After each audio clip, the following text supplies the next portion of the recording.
દરેકને જય દીપોમાં જય માતાજી। મિત્રો આપ સૌને નમ્ર વિનંતી કે આ ચેનલને સબસ્ક્રાઇબ કરો, શેર કરો, લાઈક કરો। જય દીપોમાં।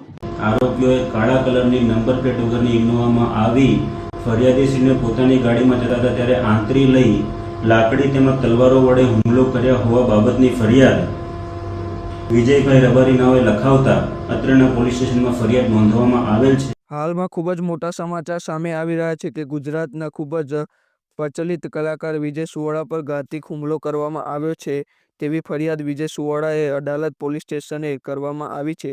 અમદાવાદના આગોરા મોલ પાસેથી વિજય સુવાળાની કાર પસાર થઈ રહી હતી ત્યારે અજાણ્યા 7 લોકોએ, જેમાં એક નવગણ ગાંઠિયા અને અનિલ રબારી સહિત અન્ય લોકોએ તલવાર અને લાકડીઓ લઈને હુમલો કરવા આવ્યા હતા, પરંતુ વિજય સુવાળાના ડ્રાઈવરે ફિલ્મી ઢબે કાર કાઢી જીવ બચાવ્યો હતો। ત્યારબાદ પોલીસની મદદ લેવા 100 નંબર ડાયલ કર્યો હતો। હવે હુમલો શા માટે કરવામાં આવ્યો કે તેની વાત કરીએ તો વિજય સુવાળા તરફથી એવું કહેવામાં આવ્યું છે કે પ્રોગ્રામ બાબતે સ્ટેજ કાર્યક્રમની ના પાડી અને હુમલો કર્યો। હવે આ બાબત હોઈ શકે કે નહીં તે નથી ખબર, પરંતુ મારવા આવ્યા હતા તે પણ રબારી સમાજના જ હતા અને અનુમાન લગાવી શકાય કે તેમના આગલા પ્રોગ્રામમાં વિજય સુવાળાએ રબારી સમાજને બદનામ કર્યું હતું।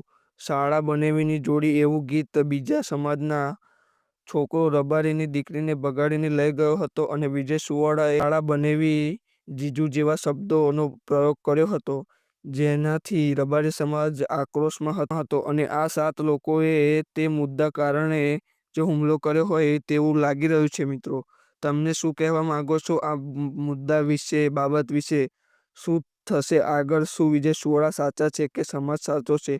મારા મતે સમાજ સાચો છે। તમારું મંતવ્ય શું કહે છે તે કોમેન્ટમાં જણાવો અને વિડીયોમાં જાણકારી સારી લાગી હોય તો વિડીયોને લાઇક કરો, શેર કરો અને ચેનલને સબસ્ક્રાઇબ કરવાનું ભૂલતા નહીં મિત્રો। જય શ્રી કૃષ્ણ। આરોપીઓ ફુલાભાઈ અમથાભાઈ રબારી, નવગણભાઈ ઉર્ફે નવગણ ગાંઠિયા અને અનિલભાઈ ઉર્ફે બાદશાહ તેમજ બીજા 4 અજાણ્યા ઇસમો વિરુદ્ધમાં પોતે ગાંધીનગરનો ગાયનનો કાર્યક્રમ પૂરો કરી આગોરા મોલ આગળથી જતા હતા ત્યારે આરોપીઓએ કાળા કલરની નંબર પ્લેટ વગરની ઇનોવામાં આવી ફરિયાદીશ્રીને પોતાની ગાડીમાં જતા હતા ત્યારે આંતરી લઈ લાકડી તેમજ તલવારો વડે હુમલો કર્યા હોવા બાબતની ફરિયાદ વિજયભાઈ રબારી નાવે લખાવતા અત્રેના પોલીસ સ્ટેશનમાં ફરિયાદ નોંધવામાં આવેલ છે।